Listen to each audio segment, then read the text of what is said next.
Yes, so I'm standing here with Steve outside the BBC television outside broadcasting truck. Now, a little bit of information here. I'm everything BBC. Okay. From the beginning all the way through up to present day. Well, I think we can accommodate that. So this is, for me, this is like, oh my God. You know, I went inside. We can't go inside it because it's really small and tiny, but it is so authentic. It is so how the outside broadcasting trucks used to be. Now, you're a volunteer. Yes. Okay, so tell us a bit about this lovely truck. Right, originally the BBC in 1962 issued a specification for outside broadcast vehicles, and the Pi Electronics company in Cambridge won the contract. Yep. The vehicle that you see behind us is one of 10 that were made to the requirements of the BBC. It entered service with the BBC in 1963 and remained so until 1978.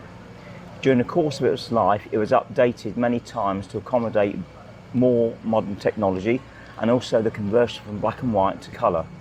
What we tried to do in the presentation here is to show you what the van would have looked like in its original form in 1963. Okay.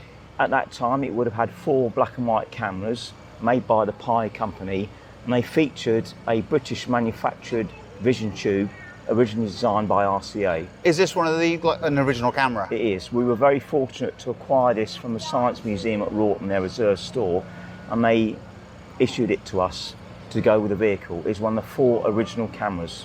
Okay, so basically this is the sort of truck you would have seen like horse racing and things like that. Yes. If I believe it or not, these trucks, they used to go along the horses, didn't they? With the cameraman on top.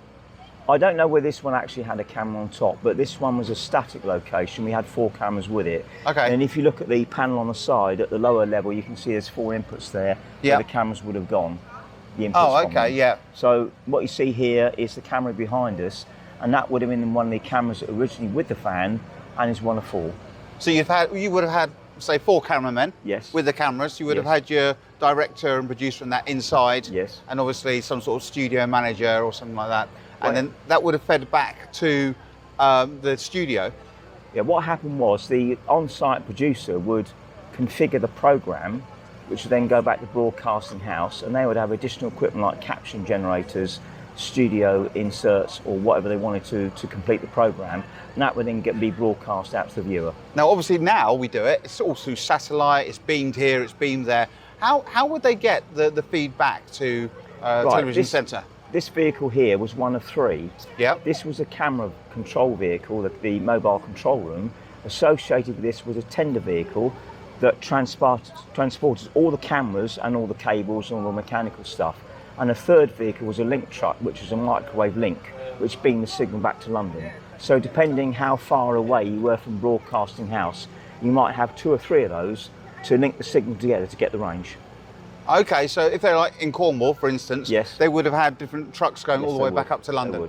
So, what you also noticed with the van on the inside, if we were to look at the production controller's desk, it had a phone line, and the BBC had a dedicated phone line that was rented from the post office, went all the way back to broadcasting house. So you could send information from broadcasting house to truck and back again. So if you wanted spares or anything like that, you could arrange that. Because don't forget, this is in the days before we had mobile phones. Yeah.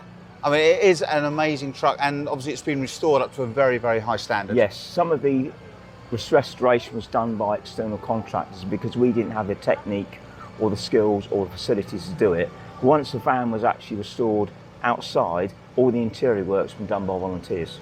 And you've got to remember, there's no power steering. There's no power steering on this truck whatsoever. It's very heavy. So the driver had to have really, really strong arms. Yeah. So, yeah. But thank you very much, Steve. That's all right. Thank you for listening. It has been an absolute joy and pleasure.